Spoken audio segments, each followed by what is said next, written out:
Welcome to veenscookbook. இன்னைக்கு நம்மளோட சேனல்ல பொங்கலுக்காக இன்ஸ்டன்ட்டா குயிக்கா அவல் வச்சு வடை எப்படி செய்யலாம்ங்கறத பாத்துறலாம்.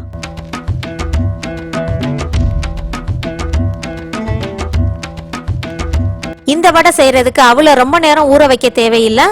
3ல இருந்து 4 நிமிஷம் ஊறினாலே போதும். நல்ல சுட சுட மொறு மொறுன்னு சூப்பரான அவல் வடையை ரெடி பண்ணிடலாம். அதே சமயம் டேஸ்டும் ரொம்பவே சூப்பரா இருக்கும்.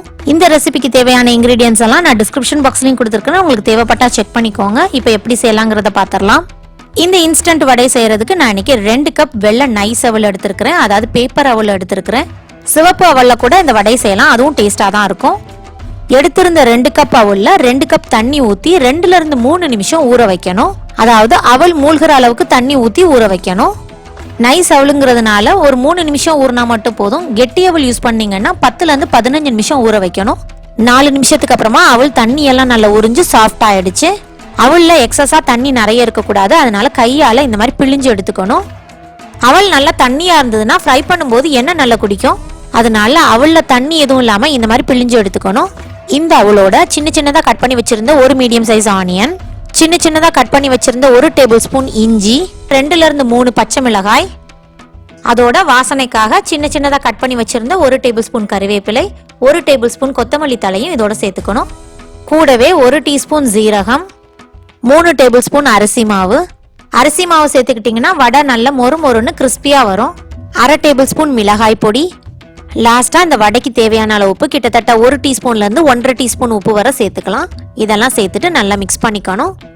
தண்ணி எதுவும் எக்ஸ்ட்ரா சேர்க்காம அவல்ல இருக்கக்கூடிய தண்ணியை வச்சே நல்லா கெட்டியா பிசைஞ்சு எடுத்துக்கணும்.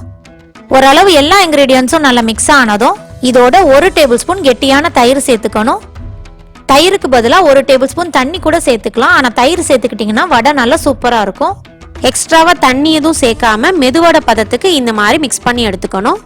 ரொம்ப கெட்டியா இருக்குதுன்னு ஃபீல் பண்ணீங்கன்னா ரொம்ப அதிகமா தண்ணி சேர்க்காம 1 டீஸ்பூன்ல இருந்து 1.5 டீஸ்பூன் தண்ணி சேர்த்துட்டு மிக்ஸ் பண்ணிக்கோங்க. அப்போ உங்களுக்கு பதம் கரெக்டா இருக்கும். இதை 10 நிமிஷம் ஊற வைக்கணும். அப்ப இன்னும் கொஞ்சம் கெட்டி ஆகும். 10 நிமிஷம் மாவு நல்லா ஊறிடுச்சு. இப்ப கையில கொஞ்சம் எண்ணெய் தடவிட்டு இந்த மாதிரி ரவுண்ட் ஷேப்ல ஃபர்ஸ்ட் வடையை உருட்டி எடுத்துக்கணும். எண்ணெய் தேய்ச்சிக்கிட்டீங்கன்னா கையில ஒட்டாம உருட்டுறதுக்கு ரொம்ப ஈஸியா வரும். உருட்டுன மாவை இந்த மாதிரி லைட்டா பிரஸ் பண்ணிக்கணும். அதே சமயம் ஓரங்கள்லாம் கிராக் எதுவும் இல்லாம நல்லா அழுத்தி விட்டுக்கணும். இந்த ஷேப்ல கூட நீங்க வடையை ஃப்ரை பண்ணி எடுத்துக்கலாம். ஆனா நான் இன்னைக்கு நடுவுல ஓட்டை போட்டு மெதுவடை மாதிரி சுட்டு எடுக்க போறேன். ஃப்ரை பண்ணதுக்கு அப்புறமா பார்க்கவே ரொம்ப சூப்பரா மெதுவடை மாதிரி வெளியே நல்ல கிறிஸ்பியாவும் உள்ளக்க நல்ல சாஃப்டாவும் இருக்கும். இந்த மாதிரி எல்லா மாவையும் வடை ஷேப்ல தட்டி எடுத்துக்கலாம்.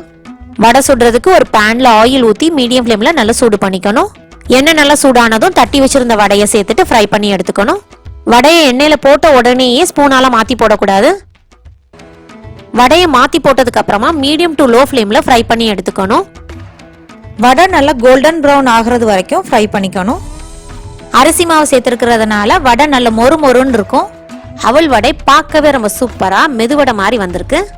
ஃப்ரை பண்ண வடையை ஒரு டிஷ்யூ பேப்பருக்கு மேல வச்சிங்கன்னா எக்ஸஸ் ஆயில் ஏதாவது இருந்ததுன்னா அப்சர்வ் ஆயிடும். இந்த மாதிரி எல்லா வடையும் நம்ம ஃப்ரை பண்ணி எடுத்துக்கலாம். தைப்பொங்கல் அன்னைக்கு எல்லாருமே ரொம்ப பிஸியா தான் இருப்போம்.